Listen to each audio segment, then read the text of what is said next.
It was a bright, crisp winter's day on the island of Sodor. All the engines were hard at work carrying passengers and freight. Thomas was very excited. He had a special job to do. The toy shop was to have a grand opening for the winter holiday season. The workers at the toy factory had worked hard to make lots and lots of toys in time for the grand opening. Thomas's job was to take toys from the factory to the toy shop. It was hard work, but Thomas was enjoying it. He felt really useful doing something so important, and he was looking forward to seeing the children's happy faces. On the day of the grand opening, Sir Topham Hatt came to Tidmouth Sheds. "A new machine for the toy factory has arrived," he said. "Henry, I want you to pick it up from Brendam Docks and take it to the factory as soon as possible. And while you are there," he added, "you can take the last load of toys from the factory to the toy shop." Thomas was disappointed. He thought that was his job. Maybe he could pick the children up after school and take them to the grand opening. But Sir Topham Hatt gave that job to Emily. "You ought to do other jobs today," he told Thomas. Thomas hurried off to start his new jobs. But he was very sad not to be helping with the grand opening. The signal at the next station was red. Thomas stopped. The station master was waiting for him with a message. It was from Sir Topham Hatt. "Emily has broken down," said the station master. "You must get all your jobs done as quickly as possible. Then you are to collect the children after school and take them to the toy shop." Thomas was sad for Emily, but excited to take the children. He puffed away quickly. There was a lot to do. Thomas was happy to be helping with the grand opening after all. He almost burst his boiler as he puffed around the island. At last, Thomas finished his jobs. He picked up Annie and Clarabel and steamed off to collect the children. Thomas puffed through the docks. He was surprised to see Henry was still there. Then Thomas saw that Henry was trapped by a large crate. "What happened, Cranky?" asked Thomas.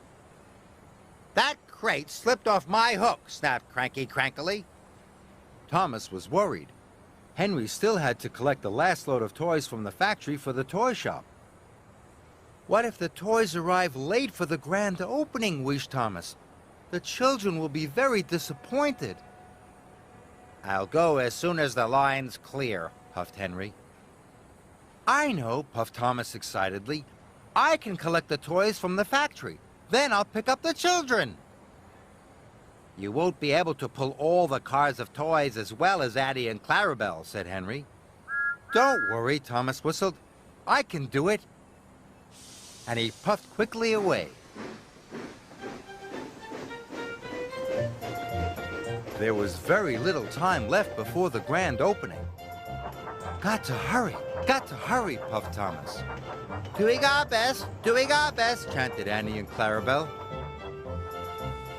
At last, Thomas reached the toy factory. He was coupled up to a long train of freight cars, and he set off for the toy shop. Thomas had been working hard all day, and he wasn't used to pulling such a heavy load. "It's very hard work," he puffed. You can do it, sang Annie and Clarabel. Soon Thomas was steaming up Gordon's Hill. Must get to the top, he huffed.